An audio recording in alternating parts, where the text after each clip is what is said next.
Okay, so this is your beauty blender. It is your standard makeup sponge, teardrop shaped with a point for your concealer or anything like that. And then this is the Real Technique sponge. It is slightly teardrop shaped, but they've given it a slanted edge. So if you want to contour anything with it, you've got your straight edges to then go across like that. And then you've got your point for your concealer or anything. So if you hold them up together, you can see that your Real Technique sponge is slightly bigger than the Beauty Blender, and that's because of the flat edge that they've given it. When using to put foundation on, you dampen them a little bit so they don't take up as much foundation, they don't use a lot of foundation in them.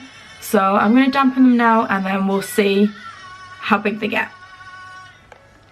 Okay, so I've ran them under a tap for a couple of seconds and then just squeeze the excess out, and now you can see there's not really much of a difference size wise between them. Your Beauty Blender hasn't really got that much bigger, but it's got a lot, they both have got a lot firmer. So I'm going to put my concealer on with them first. So I'm going to do one half of my face with your Real Technique sponge and one half of the Beauty Blender, and you can sort of maybe see the difference if there is one. I'm just going to dab it in there a little bit of the concealer on the sponge like that. And if I just bring the camera closer, you can see what I'm doing. Just dabbing.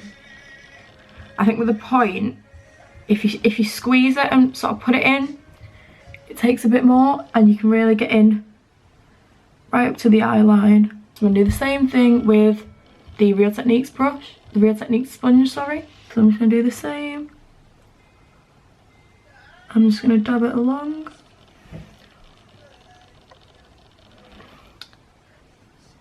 And you can really get right into the corners with them both because of the little point that they've got. And there's also, it's not a huge amount of difference between the two. Some foundation. That and just, I'm going to put an equal amount on each side. And then obviously rub one side in with the brush, one side in with each sponge. So we'll go with the Beauty Blender first. And you're just meant to stipple. So you're up and down rather than with a brush, obviously you'd rub it in and that's what's meant to leave sort of your brush marks, whereas they're saying with a sponge you're not meant to get the brush marks because you're stippling it on and it's meant to give you more flawless coverage. So you can see it does look a little bit shiny because the sponge is a bit damp, but once you put your powder on, there's not going to be a huge sort of shine on it, but it does leave your sponge in a bit of a mess. So we'll go with the Real Technique sponge next.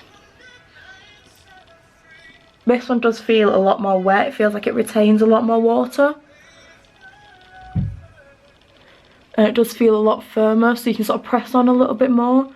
But then obviously you've then got the risk of releasing any excess water that you might not have released before. And I just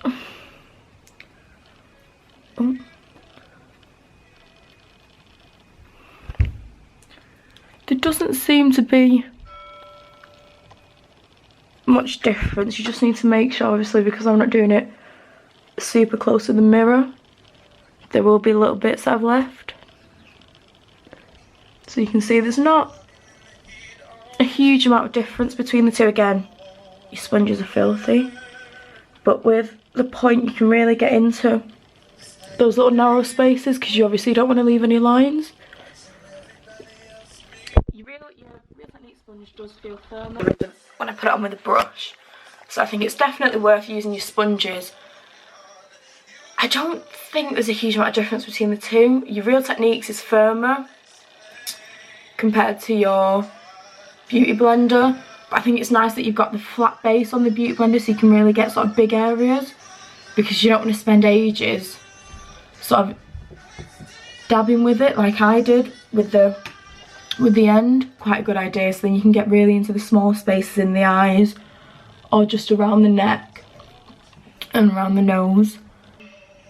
a sponge and you don't want to spend a stupid amount like the Beauty Blender, I think Real Techniques is the way to go. But yeah, I think if you're starting off and you don't want to spend a lot of money, your Real Techniques is the way to go because you can get them a lot easier because they sell them in stores, whereas your Beauty Blender is only online. But yeah, I think definitely Real Techniques is the way to go with this one.